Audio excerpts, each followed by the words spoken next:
Hi hello ನಮಸ್ಕಾರ ಎಲ್ಲರಿಗೂ nature ಸ್ಪಿರಿಟ್ನ ಆ್ಯಟ್ ಕನ್ನಡ ಟ್ಯಾರೋ ಕಾರ್ಡ್ ರೀಡಿಂಗಿಗೆ ವೆಲ್ಕಮ್. ಇವತ್ತು ನಾನು ತಗೋತಾ ಇರುವಂತಹ ರೀಡಿಂಗ್ ಯಾವುದು ಅನ್ನೋದಾದರೆ, ನೀವೇ ಅತಿ ಹೆಚ್ಚು ಪ್ರೀತಿಸಿದಂತಹ ವ್ಯಕ್ತಿ, ಆ ವ್ಯಕ್ತಿಯನ್ನು ಈಗ ನಿಮಗೆ ನೋಡಿದ್ರೆ ಅಥವಾ ಆ ವ್ಯಕ್ತಿಯ ಬಗ್ಗೆ ನೀವು ಯೋಚನೆ ಮಾಡಿದ್ರೆ, ಯಾಕೋಚು ಈ ವ್ಯಕ್ತಿ ಬೇಡಪ್ಪ, ನನಗೆ ಸೆಟ್ ಆಗಲ್ಲ ಅಥವಾ ನನಗೆ ಸರಿ ಹೊಂದಲ್ಲ, ನಾನು ಎಂತಹ ವ್ಯಕ್ತಿಯನ್ನು ಆಯ್ಕೆ ಮಾಡ್ಕೊಂಡಿದ್ದೆ, ಅಪ್ಪ ಈ ವ್ಯಕ್ತಿ ನನ್ನ ಜೀವನದಲ್ಲಿ ಬೇಡ ಅನ್ನುವಂತಹ ಮನಸ್ಥಿತಿ, ಏನೋ ಒಂದು ರೀತಿಯ ರಿಜೆಕ್ಷನ್ ಭಾವನೆ ನಿಮ್ಮಲ್ಲಿ ಮೂಡುತ್ತೆ. ಅದು ಯಾಕೆ ಅನ್ನೋದ್ರ ಬಗ್ಗೆ ನಾನು ರೀಡಿಂಗ್ ಅನ್ನ ತಗೋತಾ ಇದ್ದೀನಿ. ಸೊ ರಿಜೆಕ್ಷನ್ ಮೂಡೋದಕ್ಕೆ ಹಲವಾರು ಕಾರಣಗಳು ಇರುತ್ತೆ. ಸೊ ಕೆಲವೊಮ್ಮೆ ಕಾರಣಗಳು ಕಾಣಿಸುತ್ತೆ, ಮತ್ತೆ ಕೆಲವೊಮ್ಮೆ ಕಾರಣಗಳು ಕಾಣಿಸೋದಿಲ್ಲ. ಅವರ ನಡವಳಿಕೆಗಳಲ್ಲಿ ನಾವು ನೋಡ್ತಾ ಹೋಗ್ತೀವಿ. ಸೊ ಯಾತಕ್ಕೋಸ್ಕರವಾಗಿ ನಾವೇ ಆಯ್ಕೆ ಮಾಡ್ಕೊಂಡಂತಹ ಒಬ್ಬ ವ್ಯಕ್ತಿಯನ್ನ ಈಗ ನಾವು ನೋಡ್ತಾ ಇದ್ರೆ, ಯಾತಕ್ಕೆ ನಮಗೆ ಅವರನ್ನ ನೋಡಿದ್ರೆ ಒಂದು ರೀತಿಯ ಅಸಹ್ಯದ ಭಾವನೆ ಮೂಡೋದಾಗ್ಲಿ, ಅಥವಾ ಈ ವ್ಯಕ್ತಿ ಸರಿ ಇಲ್ಲ ಅನ್ಸೋದಾಗ್ಲಿ, ಈ ವ್ಯಕ್ತಿಯನ್ನ ನಾನು ಮಾತಾಡ್ಸೋದೇ ಬೇಡ ಅನ್ಸೋದಾಗ್ಲಿ, ಮುರುಸು ಆಗೋದಾಗ್ಲಿ, ಆ ವ್ಯಕ್ತಿ ನಿಮ್ಮ ಮುಂದೆ ಬಂದಾಗ ಏನೋ ಒಂದು ರೀತಿಯ ಜಿಗುಪ್ಸೆಯ ಭಾವನೆ ಮೂಡೋದಾಗ್ಲಿ, ಯಾಕೆ ಅನ್ನೋದ್ರ ಬಗ್ಗೆ ನಾನು ರೀಡಿಂಗ್ ಅನ್ನ ತಗೋತಾ ಇದ್ದೀನಿ. ಇದರಲ್ಲಿ ಆಯ್ಕೆಗಳು ಇರೋದಿಲ್ಲ, ಬಟ್ ಇನ್ ಜನರಲ್ ಆಗಿರುವಂತಹ ರೀಡಿಂಗ್ ಆಗಿರುತ್ತೆ. ನಿಮ್ಗೆ ರೆಸೋನೇಟ್ ಆದ್ರೆ ಮಾತ್ರ ತಗೊಳ್ಳಿ. ಹಾಗೇನೆ ಸ್ಕ್ರೀನ್ ಮೇಲೆ ಕಾಣ್ತಾ ಇರುವಂತಹ ಒಂದು ನಂಬರ್, ಅದು ಪರ್ಸನಲ್ ರೀಡಿಂಗಿನ ನಂಬರ್ ಆಗಿರುತ್ತೆ. ಯಾರಿಗೆಲ್ಲ ಪರ್ಸನಲ್ ರೀಡಿಂಗಿನ ಅವಶ್ಯಕತೆ ಇದೆಯೋ ಅವರೆಲ್ಲರೂ ಕೂಡ ವಾಟ್ಸಪ್ ಮೆಸೇಜ್ ಅನ್ನ ಮಾಡೋದ್ರ ಮೂಲಕ ಪೇ ಮಾಡಿ ನಿಮ್ಮ ರೀಡಿಂಗ್ಸ್ ಗಳನ್ನ ನೀವು ತಗೋಬಹುದಾಗಿರುತ್ತೆ. ಓಕೆ, ಸೊ ನೀವೇ ಪ್ರೀತಿಸಿದಂತಹ ವ್ಯಕ್ತಿ ನಿಮ್ಗೆ ಅಷ್ಟೊಂದು ಜಿಗುಪ್ಸೆ ಮಾಡೋದಕ್ಕೆ ಅಥವಾ ಅಸಹ್ಯ ಮೂಡಿಸೋದಕ್ಕೆ, ಅಥವಾ ಅವರನ್ನು ನೋಡಿದ್ರೆ ಈ ವ್ಯಕ್ತಿ ಯಾಕಪ್ಪ ನಮ್ಮ ಕಣ್ಮುಂದೆ ಬಂದ್ರು ಅಂತ ಅನ್ಸೋದಕ್ಕೆ ಏನು ಕಾರಣಗಳಿದೆ ಅನ್ನೋದ್ರ ಬಗ್ಗೆ ನಾವು ಸ್ಪಿರಿಟ್ಸ್ಗಳ ಹತ್ರ ಕೇಳಿ ಡೀಟೇಲ್ಸ್ ಅನ್ನ ತಗೋತಾ ಹೋಗೋಣ. ಓಕೆ, ಇದು ಒಂದು ಟೈಮ್ಲೆಸ್ ಆದಂತಹ ರೀಡಿಂಗ್ ಆಗಿರುತ್ತೆ. ನೀವು ಯಾವಾಗ ಈ ವಿಡಿಯೋನ ಫಸ್ಟ್ ಟೈಮ್ ನೀವು ನೋಡ್ತಿರೋ ಆವಾಗ ನಿಮ್ಗೆ ಅನ್ವಯವಾಗುವಂತಹ ರೀಡಿಂಗ್ಗೆ ಆಗಿರುತ್ತೆ. ಓಕೆ, ಸೊ ಇನ್ ಜನರಲ್ ಆಗಿ ನಾನು ತಗೋತಾ ಇದ್ದೀನಿ, ಇದರಲ್ಲಿ ಆಪ್ಷನ್ ಅನ್ನೋದು ಇರೋದಿಲ್ಲ. ಸೊ ಎಲ್ಲರಿಗೂ ಕೂಡ ಕೆಲವೊಮ್ಮೆ ಕೆಲವೊಂದು ವಿಚಾರಗಳು ರೆಸೋನೇಟ್ ಆಗತ್ತೆ. ಸೊ ಅದಕ್ಕೆ ಆಯ್ಕೆಗಳು ಬೇಡ ಅನ್ನುವಂತಹ ಕಾರಣಕ್ಕೋಸ್ಕರವಾಗಿ ಆಯ್ಕೆಯನ್ನ ಕೊಡ್ತಾ ಇಲ್ಲ. ಸೊ ನೀವು ವಿಡಿಯೋನ ನೋಡ್ತಾ ಹೋಗ್ಬೋದು. ಓಕೆ, ಕಾರ್ಡ್ಸ್ಗಳಲ್ಲಿ ನೋಡ್ತಾ ಇರೋ ಹಾಗೆ ಸ್ಪಿರಿಟ್ಸ್ಗಳು ಹೇಳ್ತಾ ಇರೋದು ಏನಂದ್ರೆ, ಆ ವ್ಯಕ್ತಿಯನ್ನ ನೋಡಿದ ತಕ್ಷಣ ನಿಮ್ಗೆ ಯಾಕೆ ಬೇಜಾರಾಗತ್ತೆ ಅಥವಾ ಆ ವ್ಯಕ್ತಿಯಿಂದ ದೂರ ಹೋಗೋದಕ್ಕೆ ಕಾರಣ ಏನಾಗಿರತ್ತೆ, ನೀವೇ ಆಯ್ಕೆ ಮಾಡ್ಕೊಂಡಿರ್ತೀರಲ್ವಾ. ಆದರೂ ಕೂಡ ನೀವು ಯಾಕೆ ದೂರ ಹೋಗ್ತಾ ಇರ್ತೀರಾ ಅಂದ್ರೆ, ಆ ವ್ಯಕ್ತಿಯಲ್ಲಿ ಕಂಟ್ರೋಲ್ ಮಾಡುವಂತಹ ಗುಣ ಹೆಚ್ಚಾಗಿರುತ್ತೆ. ಅಂದ್ರೆ ನಾನು ಹೇಳಿದ ಹಾಗೆ ನೀನು ಕೇಳಬೇಕು, ನಾನು ಏನು ಹೇಳ್ತೀನೋ ಅದನ್ನ ಮಾಡಬೇಕು, ನಾನು ಯಾರನ್ನ ಹೇಳ್ತೀನೋ ಅವ್ರ ಜೊತೆ ನೀವು ಮಾತಾಡಬೇಕು, ಇಲ್ಲಾಂದ್ರೆ ಮಾತಾಡಿಸ್ಲೇಬಾರ್ದು, ಒಂದು ರೀತಿಯ ಸ್ಲೇವ್ ತರ ನೀನಿರ್ಬೇಕು ಅನ್ನುವಂತಹ ವ್ಯಕ್ತಿತ್ವ ಅವರಲ್ಲಿ ತುಂಬಾ ಜಾಸ್ತಿ ಇರುತ್ತೆ. ಮತ್ತೆ ನಾನೇನೋ ಮೇಲೆ, ನೀನ್ ಮಾತ್ರ ನಾನು ಹೇಳ್ದ ಹಾಗೆ ಕೇಳ್ಕೊಳ್ಳುವಂತಹ ರೀತಿಯಲ್ಲಿ ನೀನಿರ್ಬೇಕು, ನಮ್ಮ ಪೇರ್ ಅಂದ್ರೆ ಹಾಗೆ ಇರಬೇಕು, ಅಥವಾ ನನ್ನ ಪ್ರೀತಿ ಅಂದ್ರೆ ಹಾಗೆ ಇರುತ್ತೆ, ನಾನು ಹೇಳ್ದ ಹಾಗೆ ಕೇಳಕೊಳ್ಳೋ ರೀತಿಯಲ್ಲಿಯೇ ಇರತ್ತೆ, ನೀನು ಯಾವುದೇ ರೀತಿಯಲ್ಲಿಯೂ ನನ್ನನ್ನ ಹೆದರಿಸಿ ನಿಲ್ಲುವಂತಹದ್ದು ನಾನು ಒಪ್ಪೋದಿಲ್ಲ ಅನ್ನುವಂತಹ ವ್ಯಕ್ತಿತ್ವ ಆ ವ್ಯಕ್ತಿಯಲ್ಲಿ ಇರೋದ್ರಿಂದ ನೀವು ಆ ವ್ಯಕ್ತಿಯಿಂದ ಸ್ವಲ್ಪ ದೂರನೇ ಹೊರಡ್ತಾ ಇರ್ತೀರ. ಯಾಕಂದ್ರೆ ಕಂಟ್ರೋಲ್ ಯಾಕೆ ಮಾಡ್ಬೇಕು, ನನ್ನನ್ನ ಕಂಟ್ರೋಲ್ ಮಾಡೋದಕ್ಕೆ ಅವ್ರು ಯಾರು, ಯಾಕೆ ಕಂಟ್ರೋಲ್ ಮಾಡಬೇಕು, ನಾನು ಹೇಗಿರ್ಬೇಕು, ಯಾರನ್ನ ಮಾತಾಡಿಸ್ಬೇಕು, ಯಾರನ್ನ ಮಾತಾಡಿಸ್ಬಾರ್ದು, ನಾನು ಯಾವ ರೀತಿ ಮುಂದುವರಿಕೆಗಳನ್ನ ಮಾಡಬೇಕು, ಅಥವಾ ನಾನು ಹೇಗೆ ನಡವಳಿಕೆಗಳಲ್ಲಿ ಇರಬೇಕು ಅನ್ನೋದು ನನಗೂ ಗೊತ್ತಿದೆ ಅಲ್ವಾ. ಸೊ ಅದನ್ನೇನ್ ಕಂಟ್ರೋಲ್ ಮಾಡೋದು, ಬೌಂಡ್ರೀಸ್ ಅನ್ನ ಯಾಕೆ ಹಾಕ್ಬೇಕು, ನನ್ನನ್ನ ಸ್ಲೇವ್ ತರ ಯಾಕೆ ನೋಡ್ಬೇಕು, ಸೊ ಅದಕ್ಕೆ ನಾನು ದೂರ ಹೋಗ್ತೀನಿ ಅನ್ನುವಂತಹದ್ದನ್ನ ನಿಮ್ಮ ಮನಸ್ಥಿತಿಯಲ್ಲಿ ಬೆಳೆಸ್ಕೊಂಡಿರ್ತೀರಾ. ಅದಕ್ಕೆ ಆ ವ್ಯಕ್ತಿ ನಿಮ್ಮ ಹತ್ರ ಬಂದಾಗ ನಿಮಗೆ ಬೇಜಾರಾಗೋದು, ಕಸಿಬಿಸಿ ಆಗೋದು, ಆ ವ್ಯಕ್ತಿಯನ್ನ ನೋಡಿದ್ರೆ ಅಸಹ್ಯದ ಭಾವನೆ ಮೂಡೋದಕ್ಕೆ ಕಾರಣ ಆಗಿರುತ್ತೆ. ಇನ್ನೊಂದು, ನೀವು ಪ್ರೀತಿ ಅಂತ ಅದನ್ನ ಒಪ್ಕೊಂಡಿದ್ರಿ, ಅದು ಪ್ರೀತಿ ಅಲ್ಲ ಅನ್ನುವಂಥದ್ದು ನಿಮಗೆ ಗೊತ್ತಾಗ್ತಾ ಹೋಗ್ತಾ ಇದೆ.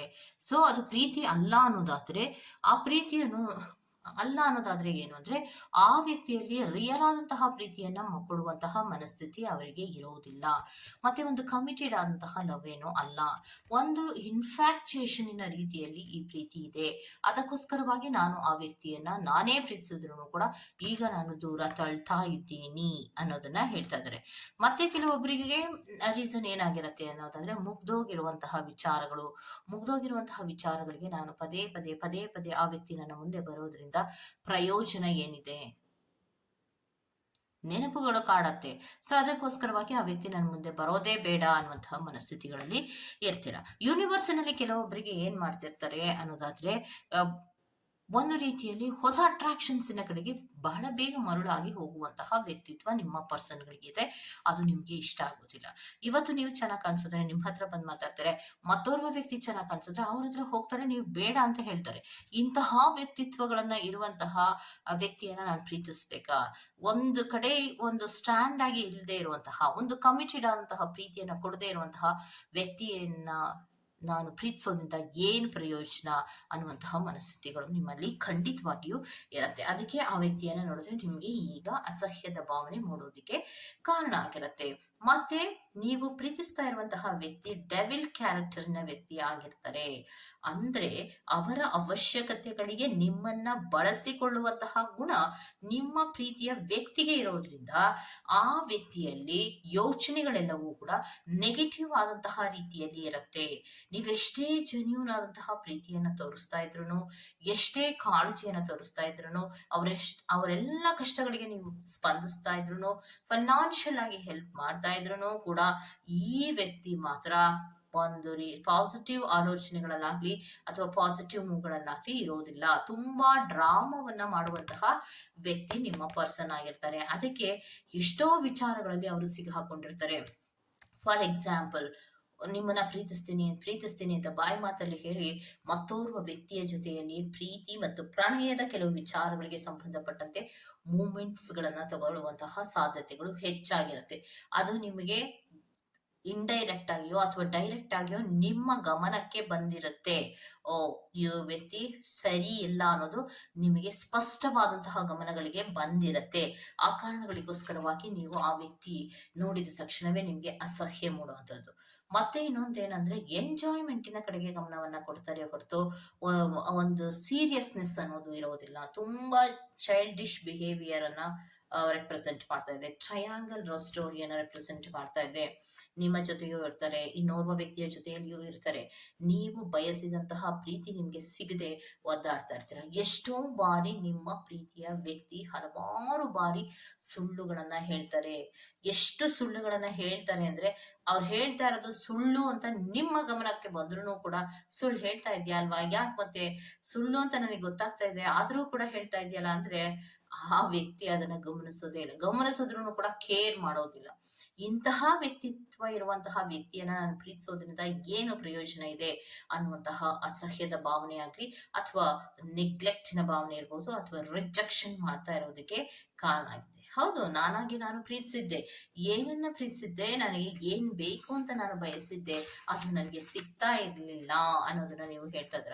ನೀವು ಬಯಸಿದ್ದು ಕನ್ಸಿಸ್ಟೆಂಟ್ ಆದಂತಹ ಒಂದು ಪ್ರಾಮಾಣಿಕವಾದಂತಹ ಕೈಂಡ್ಫುಲ್ ಆದಂತಹ ಒಂದು ಪ್ರೀತಿಯನ್ನ ನೀವು ಬಯಸಿದ್ರಿ. ಬಟ್ ಆ ವ್ಯಕ್ತಿಯಿಂದ ನಿಮ್ಗೆ ಯಾವುದೇ ರೀತಿಯ ಪ್ರೀತಿ ಅನ್ನೋದು ಸಿಗ್ತಾ ಇರ್ಲಿಲ್ಲ. ಮತ್ತೆ ಒಂದು ಸೆನ್ಸೇಷನಲ್ ಆದಂತಹ ಒಂದು ಪ್ರೀತಿ ಬೇಕು. ಅಂದ್ರೆ ನಾನು ಹೇಗೆ ಅನ್ಕೊಂಡಿದ್ದೋ, ನಾನು ಹೇಗೆ ನನ್ನ ಪ್ರೀತಿಯ ವ್ಯಕ್ತಿಗೆ ಪ್ರೀತಿಯ ಫೀಲಿಂಗ್ ಗಳನ್ನ ಹೇಳ್ಕೊತೀನೋ, ಓಪನ್ ಅಪ್ ಆಗಿರ್ತೀನೋ, ಹಾಗೆ ನನ್ನ ಪ್ರೀತಿಯ ವ್ಯಕ್ತಿಯು ಇರಬೇಕು ಅನ್ನುವಂತಹ ಬಯಕೆ ನನ್ನಲ್ಲಿ ಇತ್ತು. ಅದೆಲ್ಲವೂ ಕೂಡ ನುಚ್ಚು ನೂರಾಗ್ತಾ ಇದೆ. ನಾನು ಒಂದು ಕನಸನ್ನ ಕಂಡಿದ್ದೆ. ನನ್ನ ಪ್ರೀತಿಯ ವ್ಯಕ್ತಿ ಹೀಗೇ ಇರ್ಬೇಕು ಅನ್ನುವಂತಹ ಕನಸಿತ್ತು. ಆ ಕನಸೆಲ್ಲವೂ ಕೂಡ ಛಿದ್ರವಾಗ್ತಾ ಇದೆ ಅನ್ನುವಂತಹ, ಛಿದ್ರ ಆಗಿದೆ ಅಂತ ಕೆಲವೊಬ್ರು ಬೇಜಾರನ್ನ ಮಾಡ್ಕೊಂಡಿರುವಂತಹ ಸಾಧ್ಯತೆಗಳಿರುತ್ತೆ. ಯಾಕಂದ್ರೆ ತುಂಬಾ ಸುಳ್ಳನ್ನ ರೆಪ್ರೆಸೆಂಟ್ ಮಾಡುತ್ತೆ, ಸೆಲ್ಫಿಶ್ ಅನ್ನ ರೆಪ್ರೆಸೆಂಟ್ ಮಾಡ್ತಾ ಇದೆ, ರೆಸ್ಪಾನ್ಸಿಬಿಲಿಟಿಯೇ ಇಲ್ಲದ ಹಾಗೆ ನಡ್ಕೋತಾರೆ. ತುಂಬಾ ಆ ವ್ಯಕ್ತಿಯಲ್ಲಿ just an attraction, not love ಅನ್ನೋದನ್ನ ರೆಪ್ರೆಸೆಂಟ್ ಮಾಡ್ತಾ ಇದೆ. ಅಂದ್ರೆ ಅಟ್ರಾಕ್ಷನ್ಸಿಗೋಸ್ಕರ ಭೌತಿಕವಾಗಿ ಕಾಣಿಸುವಂತಹ ಅಥವಾ ಕೆಲವೊಂದು ಮೇಲ್ನೋಟಕ್ಕೆ ನಮಗೆ ಏನು ಪ್ರೀತಿಯ ವ್ಯಕ್ತಿ ಹೇಗಿರ್ಬೇಕು, ಒಂದು ಅಟ್ರಾಕ್ಷನ್ ಕಂಡ ತಕ್ಷಣವೇ ಅದನ್ನ ಲವ್ ಅಂತ ಹೇಳಿ ಒಂದು ಪ್ರೀತಿಯ ಕೆಲವೊಂದು ಆಫರ್ಗಳನ್ನ ನೀಡಿ ಎಂಟ್ರಿ ಕೊಟ್ಟಂತಹ ವ್ಯಕ್ತಿಯಲ್ಲಿ ಹಲವಾರು ಮೋಸಗಳಿದೆ, ಸುಳ್ಳುಗಳಿದೆ. ಮತ್ತೆ ಮೇಲಿಂದ ಮೇಲೆ ಆ ವ್ಯಕ್ತಿಯಲ್ಲಿ ಒಂದು ರೀತಿಯ ನೆಗೆಟಿವ್ ಪ್ಯಾಟರ್ನಿನ ಆಲೋಚನೆಗಳು ಬರ್ತಾ ಇರೋದ್ರಿಂದ ಹೊಂದಾಣಿಕೆಯೇ ಆಗೋದಿಲ್ಲ. ಎಷ್ಟೋ ಬಾರಿ ನೀವಿಬ್ರು ಕೂಡ ಜಗಳ ಆಡ್ತಿರ್ತೀರಾ. ನೀವ್ ಹೇಳುವಂತಹ ರೀತಿಗೂ ನೀವ್ ಹೇಳಿ ಕೆಲವೊಂದು ಆಡುವಂತಹ ಮಾತುಗಳನ್ನ ಆ ವ್ಯಕ್ತಿ ಅರ್ಥನೇ ಮಾಡ್ಕೊಳ್ಳೋದಿಲ್ಲ. ಅವ್ರು ಏನ್ ತಪ್ಪನ್ನ ಮಾಡ್ತಿರ್ತಾರೋ ಅದೆಲ್ಲವನ್ನ ನೀವೇ ಮಾಡ್ತಾ ಇರೋದು ಅನ್ನುವಂತಹ ರೀತಿಯಲ್ಲಿ ಮಾತಾಡ್ತಾರೆ. ಸೊ ಅಂತಹ ಸಂದರ್ಭದಲ್ಲಿ ಬಹಳಷ್ಟು ಸಿಟ್ಟು ಬರುತ್ತೆ, ಬಹಳಷ್ಟು ನೋವು ಕೂಡ ಆಗತ್ತೆ. ಇಂತಹ ವ್ಯಕ್ತಿಯ ಜೊತೆಲಿ ನಾನಿರೋದು ಬೇಕಾಗಿಲ್ಲ. ಈ ಸ್ಲೇವ್ ಪ್ರೀತಿ ಬೇಕು ಅನ್ನೋದಾದ್ರೆ ಸ್ಲೇವ್ ರೀತಿಯಲ್ಲಿ ಬದುಕಬೇಕು ಅನ್ನುವಂತಹ ರೀತಿಯಲ್ಲಿ ನಡವಳಿಕೆಗಳನ್ನ ಮಾಡ್ತಾ ಇರೋದ್ರಿಂದ ಈ ಪ್ರೀತಿಯೇ ಬೇಡ. ನಾನೇ ವ್ಯಕ್ತಿಯನ್ನ ಒಪ್ಕೊಂಡೆ, ಪ್ರೀತಿಸಿದೆ. ಆದ್ರೆ ನನಗೆ ಬೇಡ. ಈ ಅಸಹ್ಯದ ರೀತಿಯಲ್ಲಿ ನಡ್ಕೊಳ್ಳೋದು ನನಗೆ ಇಷ್ಟ ಆಗ್ತಾ ಇಲ್ಲ. ನಾನು ಯಾರಿಗೂ ಸ್ಲೇವ್ ಆಗೋ ಅವಶ್ಯಕತೆನೂ ಇಲ್ಲ. ಕಮಿಟ್ಮೆಂಟೇ ಇಲ್ಲದ, ರೆಸ್ಪಾನ್ಸಿಬಿಲಿಟೀಸೇ ಇಲ್ಲದ ಒಂದು ರೀತಿಯಲ್ಲಿ ಮೋಸಗಳನ್ನ ಮಾಡುವಂತಹ, ಸುಳ್ಳುಗಳನ್ನ ಹೇಳುವಂತಹ ವ್ಯಕ್ತಿ ನನ್ನ ಲೈಫಿನಲ್ಲಿ ಬೇಡವೇ ಬೇಡ ಅನ್ನುವಂತಹ ರೀತಿಯಲ್ಲಿ ತುಂಬಾ ರಿಜೆಕ್ಷನ್, ರಿಫ್ಯೂಸ್ ಮತ್ತೆ ಏನು ಅಂದ್ರೆ ಆ ಮುಖವನ್ನ ಕೂಡ ನೋಡೋದಕ್ಕೆ ನಿಮ್ಗೆ ಇಷ್ಟ ಆಗೋದಿಲ್ಲ. ಅಷ್ಟೊಂದು ಬೇಜಾರಾಗಿರುವಂತಹದ್ದು, ನೋವನ್ನ ಕೊಟ್ಟಿರುವಂತಹದ್ದು. ನೀವು ಮೇಲಿಂದ ಮೇಲೆ ಅವರಿಗೆ ಕೆಲವೊಂದು ಚಾನ್ಸ್ ಗಳನ್ನ ಕೊಟ್ಟಿರ್ತೀರಾ. ಕೆಲವೊಂದು ಸುಳ್ಳು ಹೇಳಿದಾಗ ಈ ರೀತಿ ಸುಳ್ಳು ಹೇಳ್ಬೇಡ ಅಂತ ಹೇಳಿ ಚಾನ್ಸ್ ಅನ್ನ ಕೊಟ್ಟಿರ್ತೀರಾ. ಕೆಲವೊಬ್ರು ತಪ್ಪುಗಳನ್ನ ಮಾಡಿದಾಗ ಅಥವಾ ಬೇರೆ ಯಾರನ್ನೋ ಫ್ರೆಂಡ್ ಆಗಿ ಮಾಡ್ಕೊಂಡು ತದನಂತರ ಪ್ರೀತಿಯಲ್ಲಿ ಬಿದ್ದಾಗ್ಲೂ ಆಗ್ಲೂ ಕೂಡ ನೀವು ಹೇಳಿರ್ತೀರಾ, ಚಾನ್ಸ್ ಅನ್ನ ಕೊಟ್ಟಿರ್ತೀರಾ. ಅದ್ಯಾವ ಚಾನ್ಸ್ ಗಳನ್ನು ಕೂಡ ಯುಟಿಲೈಸ್ ಮಾಡ್ಕೊಳ್ದೆ ಅವ್ರಿಗೆ ಹೇಗ್ ಬೇಕೋ ಹಾಗೆ ನಡ್ಕೋತಾ ಇರೋದ್ರಿಂದ ನಿಮ್ಗೆ ಬೇಜಾರಾಗಿರತ್ತೆ. ಇಂತಹ ವ್ಯಕ್ತಿ ನನ್ನ ಲೈಫಿನಲ್ಲಿ ಬೇಡವೇ ಬೇಡ ಅನ್ನುವಂತಹ ರೀತಿಯಲ್ಲಿ ಆಲೋಚನೆಗಳನ್ನ ಮಾಡ್ಕೊಂಡು ಆ ವ್ಯಕ್ತಿ ಎದುರು ಬಂದಾಗ ನಿಮ್ಗೆ ಅಸಹ್ಯ ಆಗೋದಾಗ್ಲಿ, ಎಂತಹ ವ್ಯಕ್ತಿಯನ್ನ ನಾನು ಆಯ್ಕೆ ಮಾಡ್ಕೊಂಡಿದ್ನಪ್ಪ, ಸದ್ಯ ಈಗ್ಲಾದ್ರೂ ನಾನು ದೂರ ಇಟ್ನಲ್ಲ ಆ ವ್ಯಕ್ತಿಯನ್ನ ಅನ್ನುವಂತಹ ಮನಸ್ಥಿತಿಗಳು ನಿಮ್ಗೆ ಬರುತ್ತೆ. ಇನ್ಯಾವುದೇ ಕಾರಣಕ್ಕೂ ಕೂಡ ಆ ವ್ಯಕ್ತಿಯನ್ನ ನೀವು ಒಪ್ಕೊಳ್ಳೋದಕ್ಕೆ ಸಾಧ್ಯವೂ ಇಲ್ಲ, ನಂಬೋದಕ್ಕೆ ಸಾಧ್ಯವೂ ಇಲ್ಲ. ಆ ವ್ಯಕ್ತಿಯನ್ನ ನಿಮ್ಮ ಲೈಫಿನಲ್ಲಿ ಎಂಟ್ರಿ ಕೊಡಿಸ್ಕೊಳ್ಳೋದಕ್ಕೂ ನೀವು ಒಪ್ಪೋದಿಲ್ಲ. ಸೊ ಆ ವ್ಯಕ್ತಿ ಏನೇ ಪ್ರಯತ್ನವನ್ನ ಮಾಡ್ತಾ ಇದ್ರು ಕೂಡ ಒಮ್ಮೆ ಬೇಡ ಅಂತ ಹೇಳಿದ ಮೇಲೆ ನನಗೆ ಇನ್ಯಾವುದೇ ಕಾರಣಕ್ಕೂ ಆ ವ್ಯಕ್ತಿ ಬೇಡವೇ ಬೇಡ ಅನ್ನುವಂತಹ ಮನಸ್ಥಿತಿ ನಿಮ್ಮಲ್ಲಿ ಇರೋದ್ರಿಂದ ಆ ವ್ಯಕ್ತಿ ಎದುರಿಗೆ ಬಂದ್ರು ಅಥವಾ ಕಮ್ಯುನಿಕೇಶನ್ಗಳನ್ನ ಮಾಡೋದಕ್ಕೆ ಪ್ರಯತ್ನವನ್ನ ಮಾಡಿದ್ರು ಅದು ನಿಮ್ಗೆ ಇರಿಟೇಟ್ ಆಗುವಂತಹದ್ದು, ಒಂದು ರೀತಿಯಲ್ಲಿ ಅಲ್ಲಿಂದ ನಾನು ಇರಲೇಬಾರ್ದು ಅಂದ್ರೆ ಆ ಜಾಗದಲ್ಲಿ ನಾನು ಇರಲೇಬಾರ್ದು ಅನ್ನುವಂತಹ ರೀತಿಯಲ್ಲಿ ನೀವು ಆ ವ್ಯಕ್ತಿಯಿಂದ ದೂರ ಹೋಗುವಂತಹ ಪ್ರಯತ್ನವನ್ನ ಮಾಡ್ತಿರ್ತೀರಾ. ಯಾಕೆಂದ್ರೆ ಈ ಹಿಂದೆ ನೀವು ಅದೇ ವ್ಯಕ್ತಿಯ ಪ್ರೀತಿಯಲ್ಲಿ ಇದ್ದಾಗ ಕೊಟ್ಟಂತಹ ಕಷ್ಟಗಳಿರ್ಬೋದು, ನೋವುಗಳಿರ್ಬೋದು, ಸಂಕಟಗಳಿರ್ಬೋದು, ಅಥವಾ ಅನುಮಾನದ ದೃಷ್ಟಿಯಲ್ಲಿ ನೋಡಿದಂತಹ ರೀತಿ ಇರ್ಬೋದು, ಇದೆಲ್ಲವೂ ಕೂಡ ನಿಮ್ಗೆ ಬೇಜಾರಾಗಿರೋದ್ರಿಂದ ನೀವೇ ಪ್ರೀತಿಸಿದಂತಹ ವ್ಯಕ್ತಿಯನ್ನ ನೀವು ದೂರ ಮಾಡ್ತಿರ್ತೀರಾ ಅನ್ನುವಂಥದ್ದನ್ನ ರೆಪ್ರೆಸೆಂಟ್ ಮಾಡ್ತಾ ಇದೆ. ಓಕೆ, ಸೊ ಇದಿಷ್ಟು